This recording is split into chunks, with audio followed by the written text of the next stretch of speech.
안녕하세요. LS증권 글로벌 상품 영업팀 이혜민입니다. 프로들의 원자노트 두 번째 시간입니다. 이번 주제는 바로 금인데요. 최근 금 가격이 온스당 3,500달러까지 치솟다가 단기 조정 흐름을 보이면서 다시 주목을 받고 있습니다. 오늘은 이 조정이 일시적인 조정인지 아니면 장기 상승세가 끝난 건지 조세일 전무님 그리고 홍성기 수석님 모셔서 이야기 들어보도록 하겠습니다. 안녕하세요. 네, 안녕하세요. 네, 한 달 동안 잘 지내셨나요? 네, 잘 지냈습니다. 네. 그럼 뭐 금에 대해서 본격적으로 이야기를 해보기 전에 조세일 전무님께서 금은 어떤 자산인지 어떤 환경에서 가격이 움직이는지에 대해서 이야기해 주시겠습니다. 금은 주로 이제 뭐 장신구로 많이 쓰이고, 그다음에 이제 투자용으로도 굉장히 많이 쓰입니다. 그래서 주로 이제 그 장신구라든지 이제 산업용 용도가 한 40% 정도 되고요. 그다음에 이제 나머지 한 60%, 그러니까 투자용, 그다음에 이제 또 중앙은행에서 사는 거 다 합쳐서 한 60% 정도가 되는데요. 그런 용도로 이제 주로 많이 쓰이는 자산이라고 할 수 있습니다. 보통 보면 이제 그 가격에 많이 영향을 미치는 거는 이제 그 장신구보다는 이제 투자 수요가 많이 영향을 미치거든요. 이제 가격이 이제 많이 올라가게 되면 이제 장신구로서는 이제 좀 너무 비싸서 좀 덜 쓰게 되는 부분들도 있고, 하지만 이제 투자 같은 경우에는 가격이 올라가면은 뭐 요인이 있기 때문에 네. 더 많이 몰리기 때문에 가격에는 이제 투자 관련된 수요가 더 영향을 많이 준다고 할 수 있습니다. 투자 쪽에서 보면은 이제 중앙은행이 최근 들어서 굉장히 가격에 영향을 많이 미치고 있는데요. 네. 항상 중앙은행이 샀었던 것만은 아니고요. 금융위기 전에는 중앙은행이 매도를 계속 했었습니다. 왜냐면 이제 금을 갖고 있어봤자 뭐 생기는 것도 없고, 그다음 보관비만 들다 보니까 그거보다는 이제 금을 팔아가지고 미국 국채를 사면은 이자 수익을 얻을 수가 있기 때문에 중앙은행에서 계속 매도를 했었었는데, 네. 이게 바뀌게 된 게 이제 금융위기 때 바뀌게 됐습니다. 아무래도 이제 그때 돈이 많이 풀리면서 이제 유동성이 넘쳐나고, 그다음에 이제 자산 가격이 이제 올라가다 보니까 그 본질적인 자산을 보존하기, 가치를 보존하기 위해서 금을 매수를 하기 시작했고, 그다음에 이런 부분들이 2022년부터는 더 강화가 됐습니다. 그 이유 중에 하나는 이제 러시아 우크라이나 전쟁 이후에 이제 러시아 금융 제재 때문에 그런데요. 아무래도 이제 러시아에서 갖고 있는 해외 자산에 대해서 동결이 되고 그게 한 3천억 불 정도 되는데, 그러니까 이제 중앙은행들에서 깨달은 거죠. 암만 갖고 있어봤자 이게 계좌가 동결되면 쓸 수가 없구나. 그래서 그거에 비해서 좀 안전하다고 생각되는 금을 갖다가 매수를 하기 시작을 했고요. 거기에는 중국의 중앙은행이 중심에 있다고 볼 수 있습니다. 네. 금 같은 경우에는 사실 그 주식이나 채권에 비해서 그렇게 선호되는 자산은 아닙니다. 왜냐면 뭐 이자나 배당을 지급하지도 않고요. 뭐 그렇기 때문에 이제 사실 갖고 있어봤자 뭐 생기는 게 없거든요. 하지만 이제 불안 심리가 커진다든지, 아니면 물가가 높아진다든지, 아니면 실제 금리가 낮아진다든지, 아니면 성장이 안 되는 그런 상황에서는 좀 각광받는 자산이라고 볼 수가 있습니다. 금 같은 경우에는 이때까지 한 서너 번 정도의 이제 대세 상승기가 있었었는데요. 첫 번째는 이제 근본이자에 탈피했었을 때, 그 다음에 이제 2008년 금융위기 때, 그 다음에 코로나 때, 그 다음에 뭐 최근 상황이라고 볼 수가 있는데요. 대부분 다 이제 유동성이 이제 많이 풀리면서, 그때 이제 대세적으로 상승하는 기간은 이제 유동성이 굉장히 많이 풀릴 때, 그때가 이제 금의 대세 상승기라고 볼 수 있을 것 같습니다.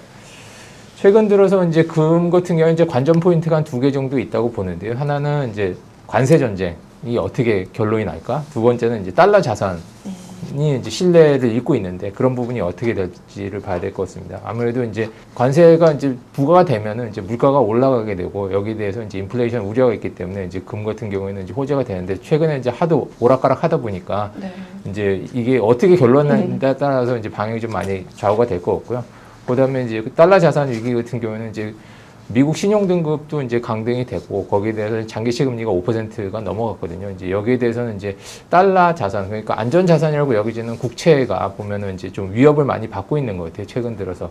그랬을 경우에 이제 달러 자산이 위기 빠지고 이제 국채를 안 사게 되면 그럼 과연 다른 걸 뭘 사게 될까라는 그런 관점에서 봤었을 때 그런 정도를 갖다가 좀 관심을 기울이면서 좀 보실 필요가 있지 않나, 그렇게 생각이 됩니다. 조 전무님 방금 언급해 주셨던 것처럼 2011년 미국 신용등급 강등 당시와 현재 금 흐름이 유사하다고는 이야기도 나오는데요. 수석님, 현재 금 시장에는 어떤 이슈들이 있는지 이야기해 주시겠어요? 네. 제가 지난번에 냈던 주간 보고서의 제목이 2011년 여름의 추억이었습니다. 네. 사실 이게 5월 15일 발간된 보고서인데 이게 바로 그 주에 주말에 무디스에서 미국 신용등급 강등을 했었죠. 그래서 사실 제가 예측한 것은 아닌데 어쩌다 보니 이렇게 딱 맞아 떨어지네요. 딱 맞아 떨어지는 그런 현상이 벌어져서 사실 저도 놀랐고요.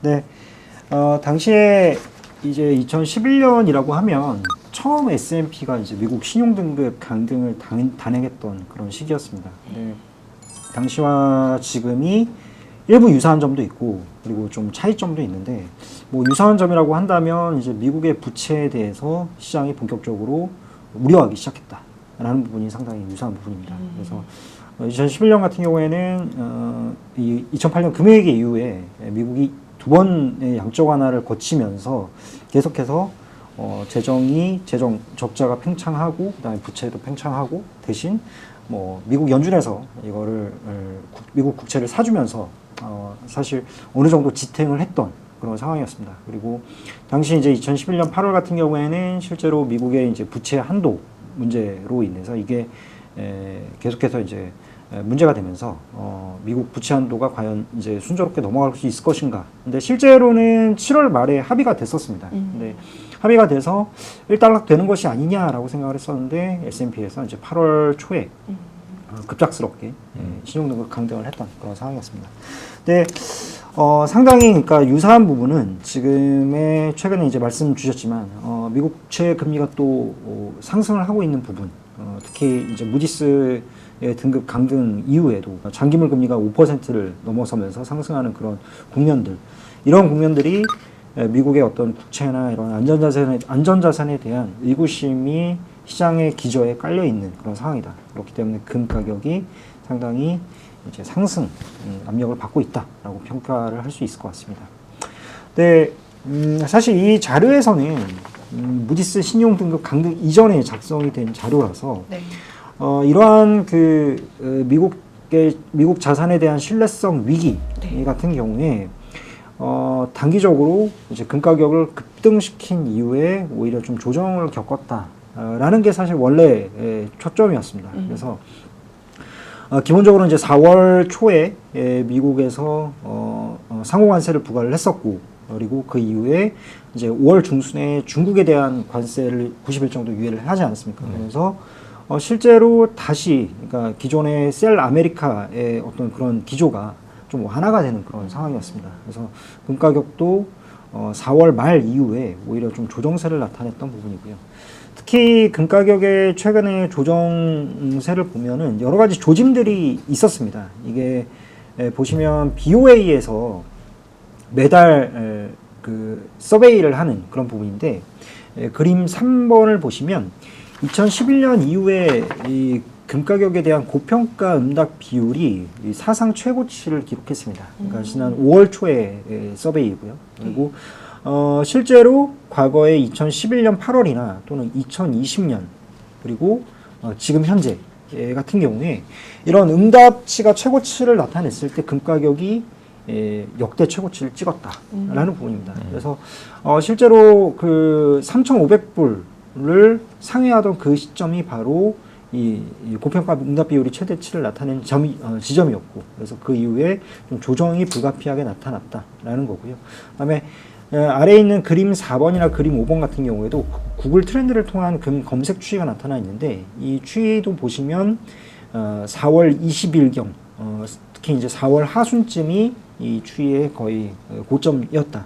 그 이후로는 좀 낮아졌다라는 점에서 금 가격 조정의 조짐들이 이미 나타나고 있었다라고 볼 수 있습니다. 거시경제 측면에서 보면은 금 ETF, 아까 이제 전무님 말씀하셨다시피 실제로 금 수요의 가장 큰 부분은 투자 수요가 차지하고 있습니다. 근데 물론 이제 실물 수요도 상당히 큰 부분을 차지하고 있습니다만 실물 수요의 변동폭은 그렇게 크지 않거든요. 근데 투자 수요 같은 경우에는 실제로 변동폭이 굉장히 크기 때문에 금 가격의 주요 설명 요인이 됩니다. 근데 이 ETF 같은 경우에 올해 들어서 자금 유입이 굉장히 급격하게 늘어났다가 4월 하순부터는 오히려 자금이 유출되는 모습이 나타났습니다. 그래서 실제로 ETF 쪽에서도 금 가격의 조정 신호가 나타났었다라는 부분이고요. 그리고 미국 달러화 같은 경우에도 5월 중순 이후로 소폭 반등하면서 금가 조정을 나타냈었고, 그리고 또 한 가지는 이제 관세가 4월 초에 발표된 이후에 실제로 금 시장에서는 어떤 일이 벌어졌냐라는 부분이 실물 시장에서 그림 10번, 11번에서 나타나 있는데요.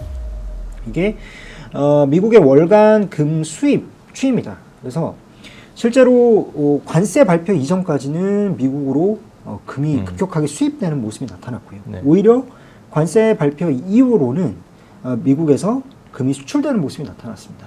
이거 같은 경우에는 결국에 관세를 예상한 미국의 금 수입이 이제 관세 발표 이후에 실제로 금이 관세에 포함되지 않게 되면서 미국 내에서 미국 외로 다시 수출되는 모습이 나타났다라는 거죠. 그래서 실제로 실물 시장에서의 금 수급이 이 관세 발표 전으로 보면은 오히려 약간은 좀 금이 넉넉해졌다 시장에서 이런 상황으로 받아들일 수도 있는 부분이었습니다.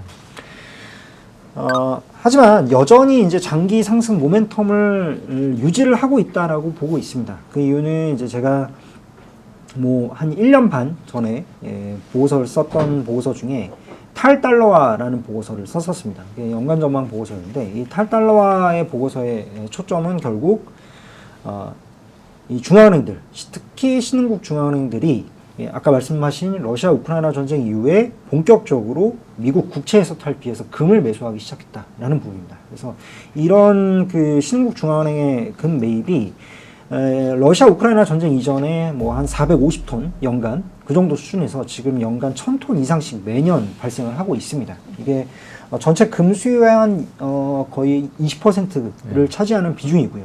그렇기 때문에 이게 제가 작년에 썼던 보고서에서 평가를 해보면 이게 실제로 금 가격을 연간 한 20%씩 꾸준히 상승시키는 효과가 있더라라는 부분입니다. 그래서 신흥국 중앙은행이 계속해서 금 매입을 할 것이다라는 부분이고요. 그 다음에 두 번째는 이제 말씀하셨다시피 관세로 인한 후폭풍인데 이 부분은 물가 상승과 그 다음에 동시에 경기 침체를 불러일으키는 효과입니다. 그래서 결국 종합하면 스태그플레이션은 결국 금에 있어서 가장 큰 상승 동력이다라고 볼 수 있는 부분입니다. 또 한 가지 굉장히 중요한 부분인데 JP모건 같은 경우에도 금 가격이 6,000불까지 상승할 수 있다라고 보고 있고요.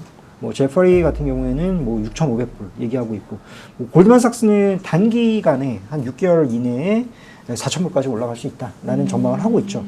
이렇게 실제 이 금융기관들에서 극단적으로 전망을 하는 나오는 배경도 있습니다. 이거는 결국 달러 자산에 대한 신뢰 위기가 장기화될 수 있다라는 부분입니다. 그러니까 이게 아까 말씀드린 2011년과는 좀 차별화되는 지점입니다. 2011년도에는 이 달러 자산에 대한 신뢰성 위기가 단기에 끝나고 그러면서 금 가격이 고점을 찍고 바로 이제 내려오는 그런 모습이 나타났는데, 지금 같은 경우에는 이 트럼프의 정책들, 관세 정책이나 또는 달러와의 약세를 유도하는 그런 정책들이, 이런 부분들이 달러 자산에 대한 신뢰 위기가 장기화될 수 있다. 그렇기 때문에 일각에서는 이제 금 본위제로 회귀 가능성이 있다라는 얘기도 나오고 있습니다. 그래서 뭐 제가 금 가격이 어디까지 오를 수 있냐라는 질문을 최근에 많이 받는데 이 부분을 뭐 대략적으로 상상하면서 계산을 해보면, 예를 들면 이런 거죠.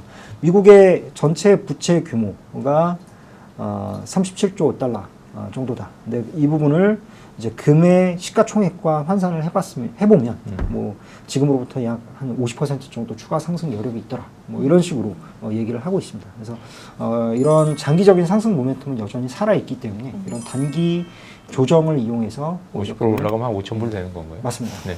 금을 매수할 필요가 있다. 이렇게 생각을 하고 있습니다. 네. 수장님 말씀 감사합니다. 달러 자산 위기와 함께 금 가격이 상승 모멘텀이 아직 살아있다, 뭐 이런 의견 주셨는데, 그 전무님 혹시 리포트에 대해서 좀 궁금하셨던 내용 있으실까요? 네. 저도 이제 기본적으로 이제 금이 이제 좀 조정을 받고 있긴 하지만은 장기적으로 봤었을 때는 계속 상승 트렌드를 계속 이어나가지 않을까라고 생각이 되거든요. 관세 정책 같은 경우에는 지금 현재 이제 한 90일 정도 유예가 돼 있긴 하지만은 요거 같은 경우에 저는 제가 느끼기로는 그렇게 쉽게 없어질 것 같지는 않거든요. 유예 상태지 그게 없어진 건 아니고 기본적으로 봤을 때 기본 관세 10%는 계속 살아 있는 거고 그다음에 이제 상호 관세가 이제 어떻게 적용이 될지고 지금 뭐 중국하고도 계속 이슈가 있고 하지만은 쉽게 없어지지는 않기 때문에 제가 봤을 때는 이제 뭐 인플레이션 우려도 제가 봤을 땐 계속 우려가 될 거고 그다음에 이제 경기 둔화 그다음에 이제 불확실성 이제 확대 이런 부분은 단기간이 아니고 장기간에 걸쳐서 계속 금 가격에 상승 압력을 줄 거라고 이제 생각이 됩니다. 그리고 이제 그 아까 얘기했었던 것처럼 이제 그 신뢰 위기 나왔었는데 국채 같은 경우에 지금 보면 한 75%는 이제 뭐 미국 내에서 이제 보유를 하고 있고 한 25% 정도는 이제 해외 투자자들이 이제 보유를 하고 있는데 그 중에 이제 뭐 일본이 가장 많이 갖고 있고 그다음에 중국이 뭐 두 번째로 많이 갖고 있습니다. 근데 이제 지금 현재 상황으로 봤을 때는 중국이 뭐 당장 갖고 있는 국채를 팔지는 않는다 하더라도 뭐 새로 신규로 뭐 사줄 것 같지는 않지 않습니까? 아무래도 이제 그런 부분들이 있고 그다음에 이제 그 중국 같은 경우에도 보면은 이제 외환 보유고 면으로 봤었을 때 지금 금이 차지하는 비중이 굉장히 낮습니다. 그러니까 지금 전체적인 양은 이제 봤을 때 한 6위 정도 되는데 전체 외환 보유고에서 금이 차지하는 비중은 한 6%밖에 안 되거든요. 그러니까 지금 봤을 때 미국 국채를 뭐 안 사는 대신에 지금 한 6% 정도밖에 되지 않는 금을 갖다 좀 더 늘린다고 그러면은 그런 부분에 있어서는 장기적으로 봤을 때는 이제 가격 좀 상승시킬 수 있는 요인이 될 거라고 저도 생각이 되고요. 아직도 높은 수준에 있지 않습니까? 그러니까 3,500불까지 빠졌다가 지금 3,300불 정도에서 이제 그 근처에서 이제 언저리에서 움직이고 있는 상황인데, 뭐 그 변동성은 상당히 클 것 같아요. 그러니까 이제 뭐 어떤 뉴스가 나오면 이제 팍 올라가기도 하고 또 어떤 뉴스가 또 나오면 확 떨어지기도 하고 뭐 그런 상황이 계속 뭐 한동안처럼 일직선으로 이렇게 쭉 올라오는 상황보다는 제 생각에는 지금부터는 계속 좀 변동성이 굉장히 큰 그런 시장이 되지 않을까 그렇게 싶긴 하거든요. 그래서 저는 이제 뭐 그렇게 생각을 하는데 제가 이제 홍수성님한테 이제 뭐 질문 드리고 싶은 거는 물론 이렇게 될 수도 있지만은 이제 아닐 수도 있잖아요. 그래서 아니고 이제 이게 우리는 이렇게 해서 금이 이제 아직도 계속 대세 상승을 이어갈 거라고 생각을 하고 있는데 이게 뭐 맞을 수도 있지만 사실 아닐 수도 있잖아요. 아니게 되면 이제 금을 갖다가 뭐 정리를 하거나 아니면 포지션을 줄여야 되는 상황이 이제 발생할 수도 있는데 그런 거는 어떤 상황이 왔었을 때 그런 걸 해야 된다고 생각을 하세요? 금 포지션을 줄이는 경우는 어떤 상황이 벌어졌을 때? 저는 지금으로서는 금의 어떤 대세 상승이 조기에 끝날 가능성이 굉장히 낮다라고 생각을 하고 있습니다. 네. 근데 물론 저도 사실 이제 이제 과거에도 금을 이제 트레이딩 상품으로 접근을 했었고 실제로 어떤 계속해서 투자 자산으로 접근하는 게 사실 쉽지 않았습니다. 왜냐하면 금 가격이 뭐 장기적인 상승 추세를 밟아온 게 불과 한 2년 반 뭐 이렇게 됐기 때문에 2년 3년 정도 됐기 때문에 그래서 개인적으로는 저도 그래서 금을 못 샀어요. 투자를 못 했어요. 8달러라는 리포트를 쓸 당시에 금 가격이 온스당 2,000불이었는데 사실 그게 거의 역대 최고 수준이었거든요. 그렇기 때문에 좀 조정되면은 사야겠다. 조정되면은 좀 투자를 해봐야겠다. 저도 이제 뭐 ETF나 이런 걸로 투자를 할 수 있기 때문에. 근데 항상 조정은 굉장히 짧게 끝나고 다시 상승 탄력을 가지고 오르는 그런 상황이 지금 2년 거의 3년 동안 계속해서 지속이 되었던 상황이죠. 단 한 가지 이제 뭐 제가 좀 극단적인 케이스긴 하지만 금 가격이 이제 장기 고점을 찍고 하락한다. 뭐 이런 시나리오로 볼 수 있는 것 같은 경우에는 미국이 보유금을 판다.